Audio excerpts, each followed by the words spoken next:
Hey there, good people. How are y'all doing today? Let's get ourselves situated here. Oh my gosh, I love it. All right. Let us see. There we are. Man, we're up and going fast.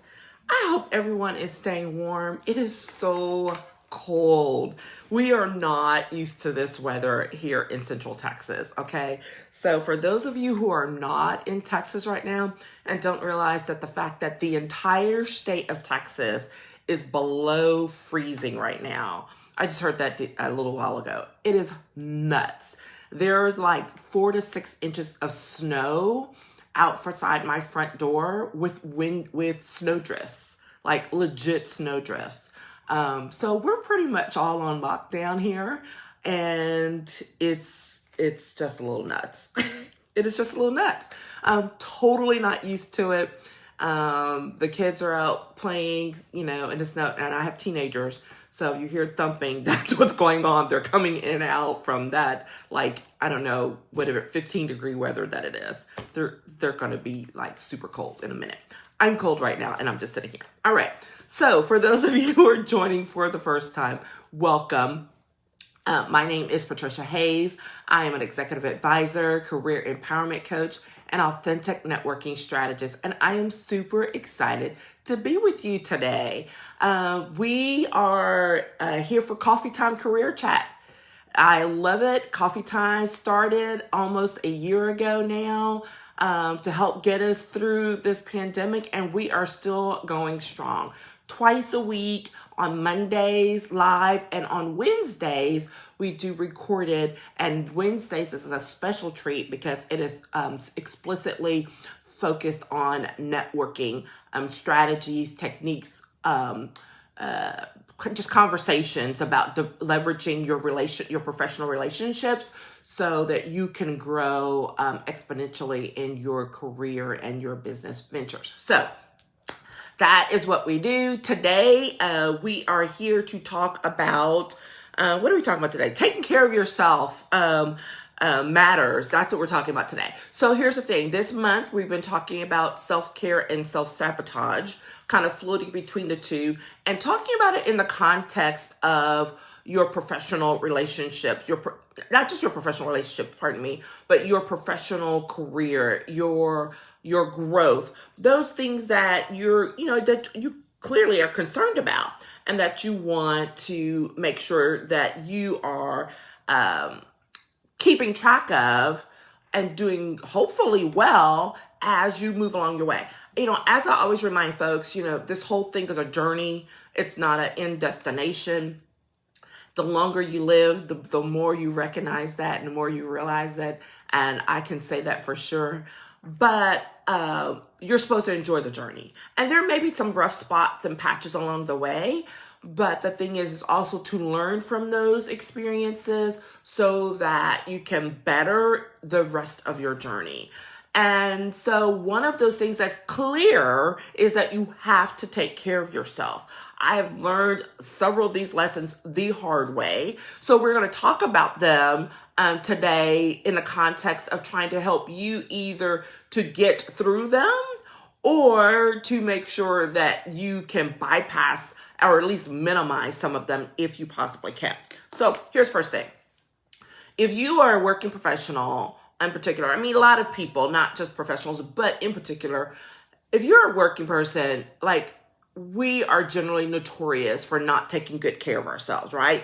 Because here's the thing. We're too busy going after that next promotion, getting that big raise, moving between companies, all this kind of stuff that sometimes it can be go, go, go, and you don't slow down enough. We don't slow down enough to actually take care of ourselves. Now, what am I talking about? Well, we're going to explore that here.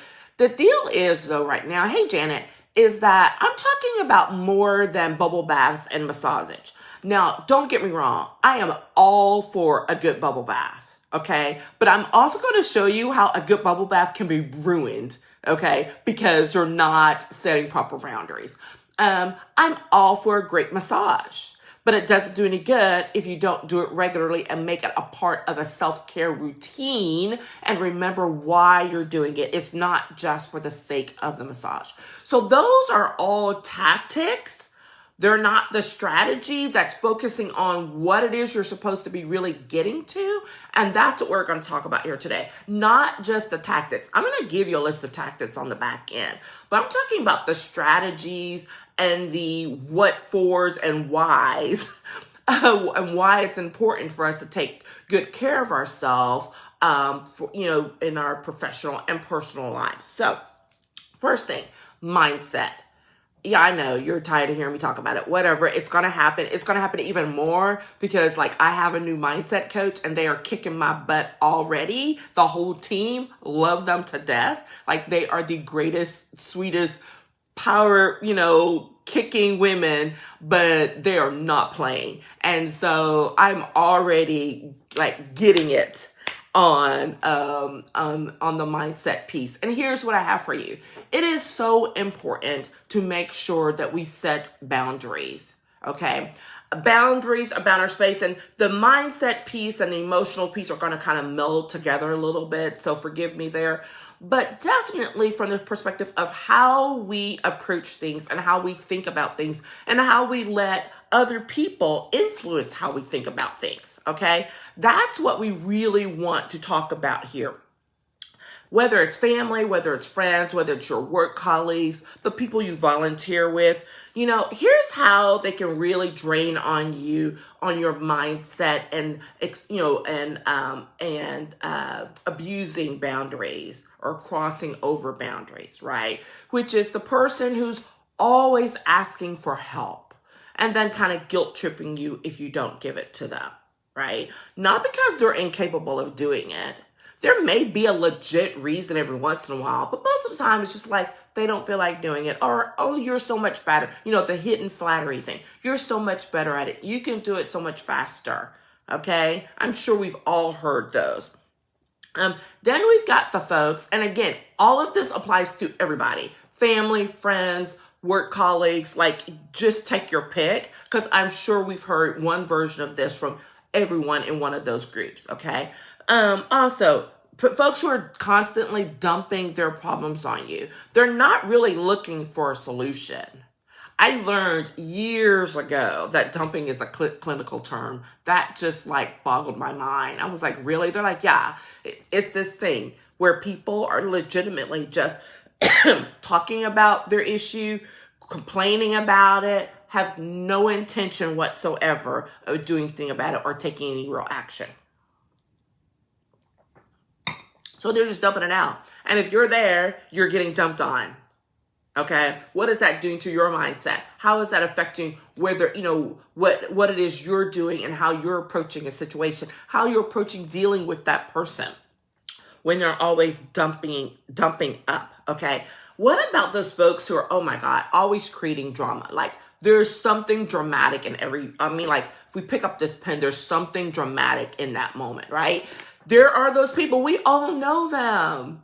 We all know them. Hopefully we are not them, but we all know them. How are we letting those people, those situations affect how we think, affect our perceptions of how we react and respond to things?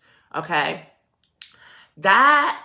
All of those different situations can result in so many different things, including a lot of times just feeling oh, am I really doing the right thing? So that's the self-doubt or the questioning your abilities, questioning your value, all of these things that affect how we think about ourselves, how we perceive how others are looking at us, all of that crap. Here's the thing, boundaries.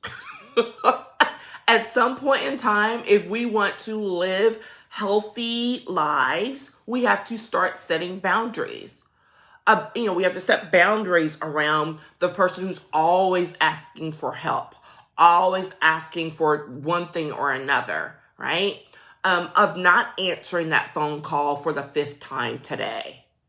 Okay, because it's like literally, when you have the person knock the door and you're like telling your kids, if there's not blood or guts or fire involved, then like leave me alone. Like we have to get that way about our minds, about how we are letting people just dump on us, how we are allowing, because that's the thing. Sometimes people approach us and they're doing it, but there are a lot of times where like we're not proactively trying to prevent it. We have to take some steps and some actions to proactively prevent it. Okay. And so, here's one quick strategy, quick tactic I'm going to toss in here just because it's timely. It's like sometimes we have to volley back, but like when they bring that crap and try to dump it on you, you're like, you got to toss it back. You're like, I don't want that in my yard. Not in my yard. Here's the boundaries of my mind, and I do not want that stuff dumped in here. You literally have to think about that in that way. Okay. Why does it matter? If you are constantly being dumped on, having your boundaries crossed, and all of that from a mental state, you're exhausted. Who can do good work? Who can be creative when you're exhausted from dealing with all the people around you? Hello, been there, done that. I am not talking about what I think. I'm talking about what I know. It is exhausting. And so there are those people who will keep doing it. They will keep doing it until you put up a boundary, till you put up a fence, till you put up a wall, till you don't take that phone call, you don't respond to that text message when it first comes through. Set up the boundaries, okay? Because they can wear on you. You can become resentful, and all of that feeds into the other things we're going to talk about as well. Your emotional health, your physical health, all of those things come together as a package.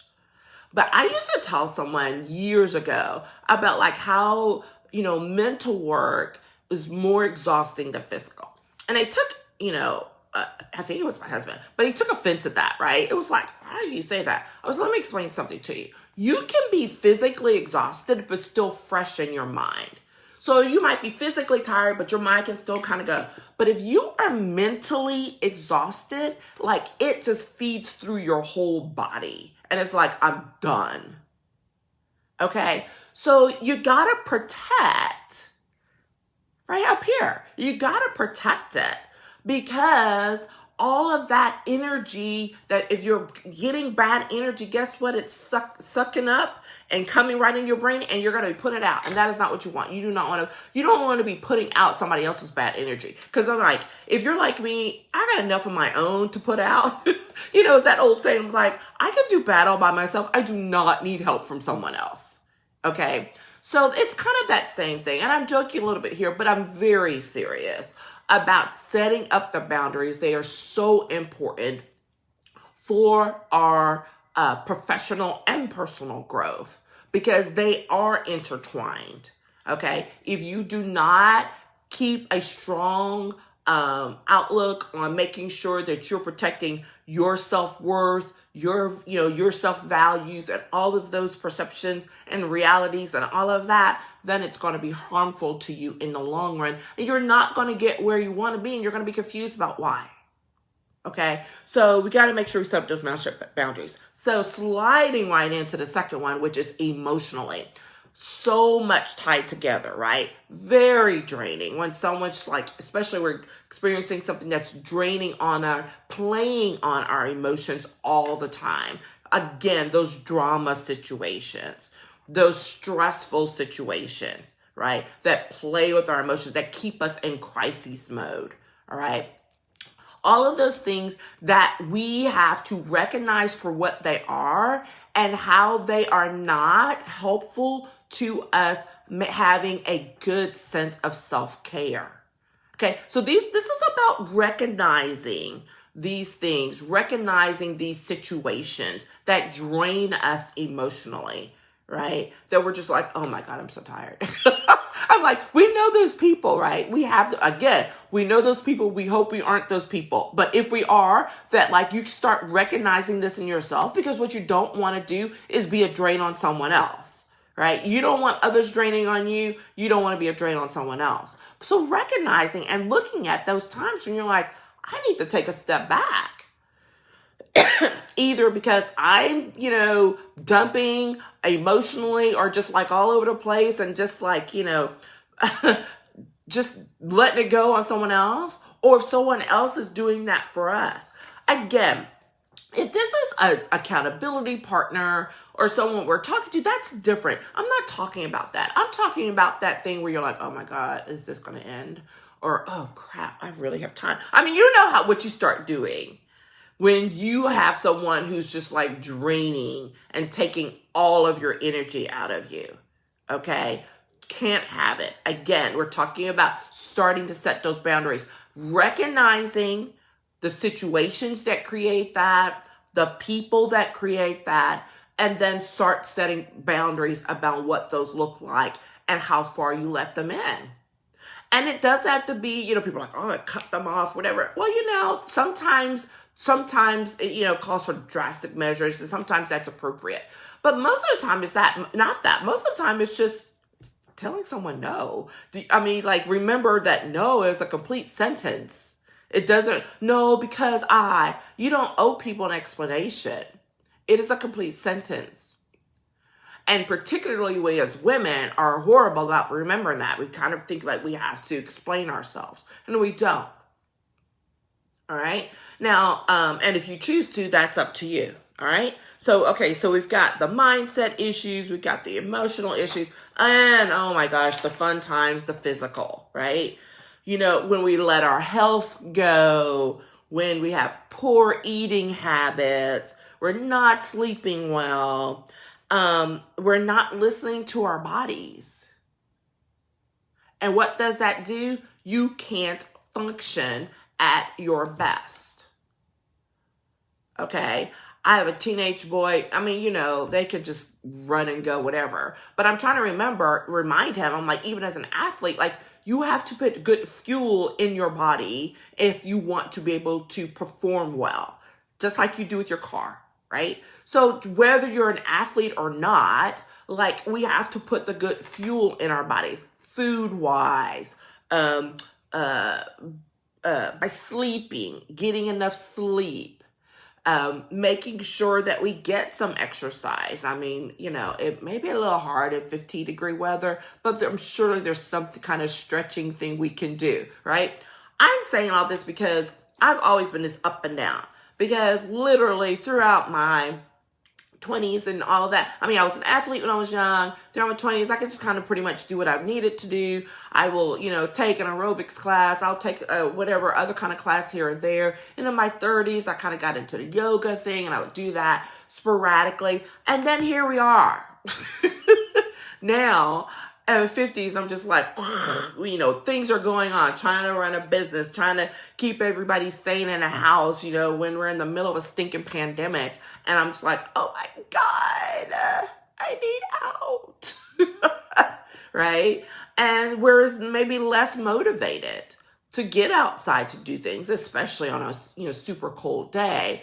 But are you eating well? Are you still getting your sleep? Here's the thing, that thing about listening to your bodies, I forgot who I had this conversation with last week. It is so important, because if your body says you need to sit your butt down, you really should sit your butt down. Because here's what happens if you don't. You think, oh, I'm going to get one more thing done. But next thing you know, you are laid out on a couch, fully dressed, glasses on. I don't know who I'm talking about. But because that's what happens if you don't listen. If you will actually go take and get the rest you need, or go do the creative thing to give your brain a rest, whatever, you would be surprised at how much more efficient and high functioning you'll become. Like, just get the rest. And that thing that we thought was going to take us, dragging out, it's like 2 or 3 hours, we could probably get it done in like an hour. That's a real thing. That's not just made up. But simply by clearing your head, getting some rest, eating some food. We all know the hangry signs, right? Where you're just like about to lose your mind because you're so hungry, you've waited too late to eat. and it takes time to reset everything to get you back to like where you can see straight. Same thing, but just all these things combined together. And what happens is when you have all of these things going on at the same time, when we're literally living in the middle of a stress ball. I mean, like our society right now is just like one giant stress ball that we're all living in.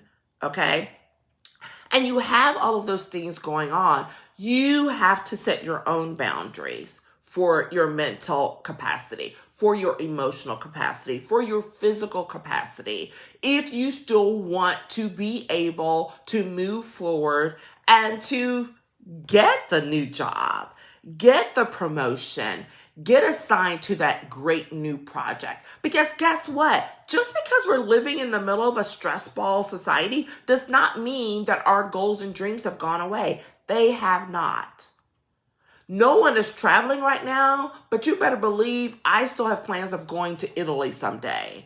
I don't know when that's going to be. I don't know what it's going to look like, but it doesn't mean I stop dreaming about it. That doesn't mean I stop working towards it and trying to plan about what that may look like.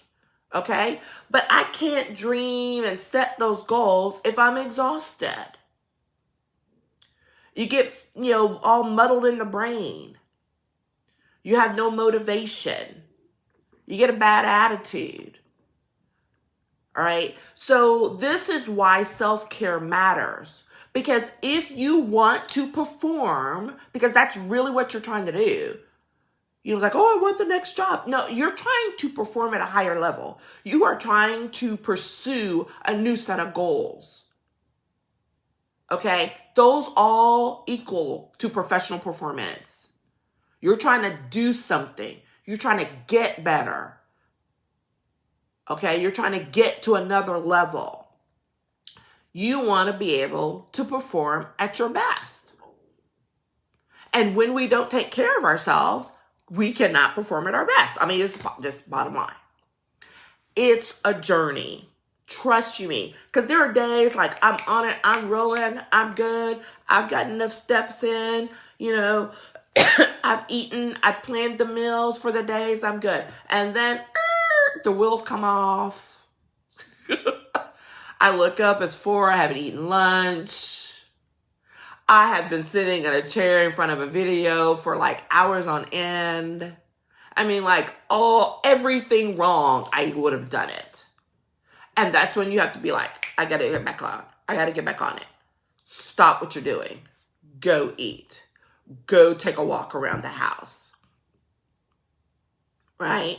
Go play with some paper. Y'all know that's my thing. I love to play paper craft and play. If you saw my stuff this weekend, I was busy making Valentines this weekend.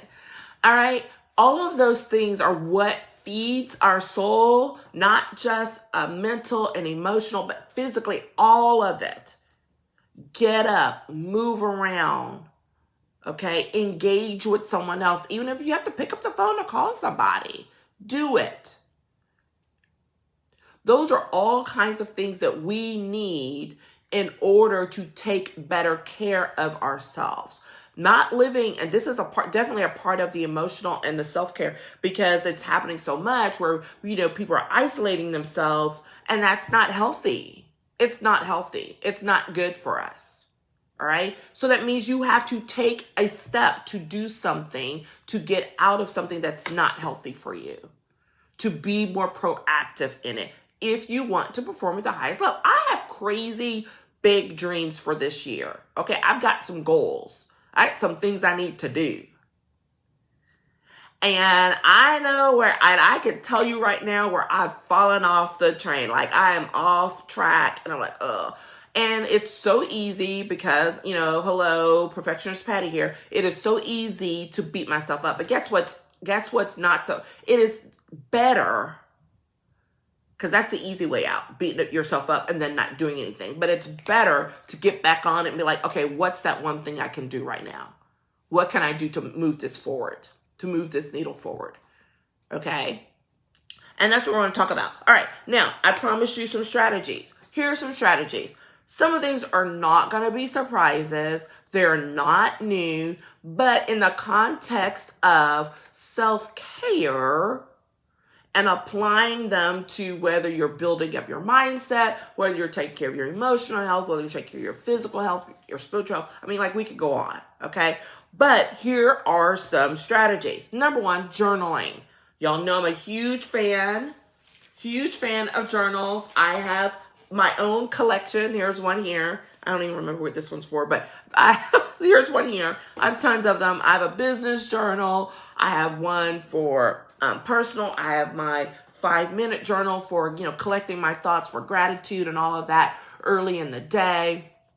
A whole bunch of different things. The whole point of that is to tap in to your thoughts, your goals, your dreams, all of that. Tap into that on a daily basis, okay? Getting it out on paper, not letting stuff swirl around in our heads, all right? Because that's not always, the best. We got to get it out some kind of way. And writing it down if you're not talking to someone is an important piece of that.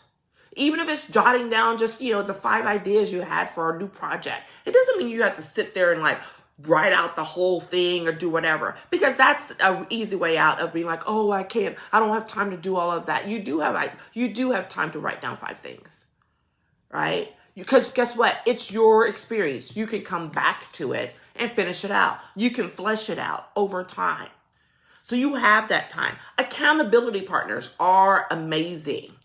Okay, this is totally up to you. Whether it's someone you're accountable to for health reasons, whether it's someone you're accountable to for business projects or personal, whatever it is. All that is accountability partner is someone who you've agreed to say, hey, I'm going to check on you, or you're going to check on me once a month, once a week, whatever it may be on X thing. And it's to keep you on track. I have several because I got a lot of things going on. So I have several to help keep me on track for the goals and the dreams that I have moving forward. Okay. But guess what? When you have that accountability partner, you have someone that also helps to minimize your stress, because you have an outlet for whatever comes your way on that issue. You have an outlet for it. Okay, that's the whole point. You have an outlet to share. I'm like, oh, I did so great, or I didn't do so great. And the person's like, okay, that's cool. What do we need to do to fix that? What do we need to do to change that? Okay, accountability partners can come in different forms, right? They can come with really close friends. I like to say professionally, someone that you trust, that you have to keep a good relationship with, trust.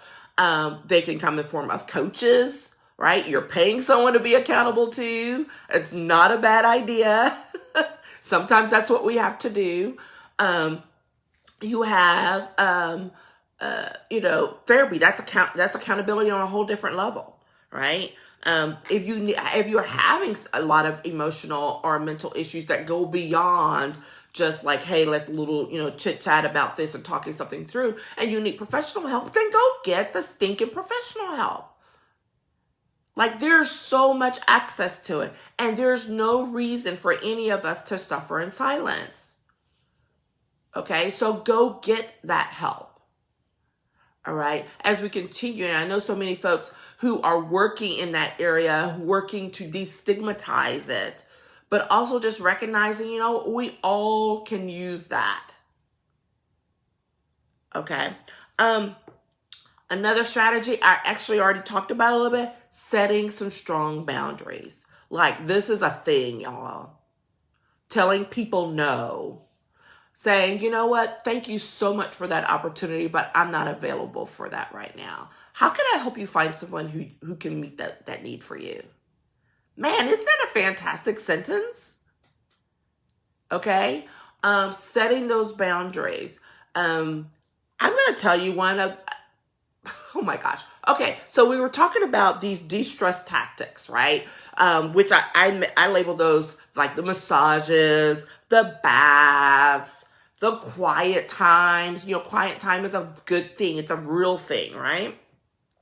The vacations, okay? Those are all good tactics. Here's what's bad about a good tactic. A great de-stressing bath It's not so great if your phone is in the bathroom with you dinging with messages from people. Like, that is not relaxing. And that is not honoring what you need to be doing.